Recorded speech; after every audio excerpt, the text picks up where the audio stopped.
One of the things that we found worked really well in Buckinghamshire was informal sessions. So for groups of councillors, groups of senior managers, if we could bring them together into a room, mix them up in terms of their organisations, place them on tables that were mixed up, and then allow them to explore the topic, explore quite a complex issue through posters on the wall, through really big sort of displays of what it was that we were trying to consider, then getting them to consider that in those teams, in those groups, and feed back to the room what they thought their key points were, and that enabled us to quite quickly build up a summary of these are the key areas of concerns, these are the areas that are not so important, and really try to build a team approach to the outcome as opposed to each of the organisations looking at the problem from their own perspective. So we use this in support services to communicate what the different options could be for how we could configure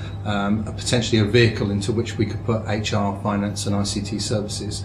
So we had a number of options, from totally outsourcing it to creating a joint venture company to an in-house style bid, and the benefits and the disadvantages of each of those options we put up on the wall in big posters. Everybody considered those, and then they debated them on their tables and then fed back what their views were, and that's how we went through crunching down what was 6 options down into one that we all felt comfortable with and could take forward.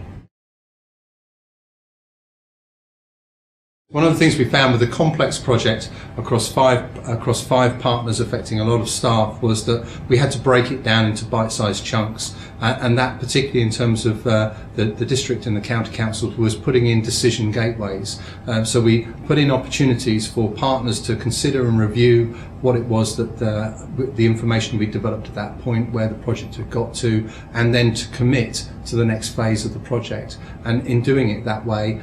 we managed to build again that ownership across all of the partners. We managed to deal with the issues at that particular stage and finish them off, and then move on to the next stage. And all the while, the commitment and the commitment both financially, but the commitment to the end game started to increase, and that we found was a way of easing partners through that.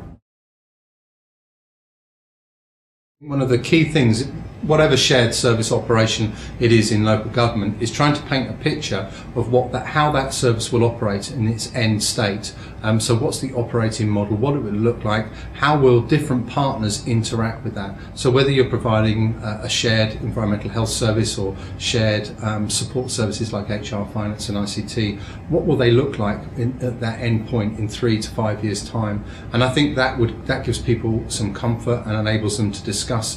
how their organisation then would fit in with that, what the options would be around how that could be configured. And I think you need that vision to hang on to when things get a little bit difficult and problems come along in terms of delivering against that vision. I think it gives you an end game, an end point to aim for.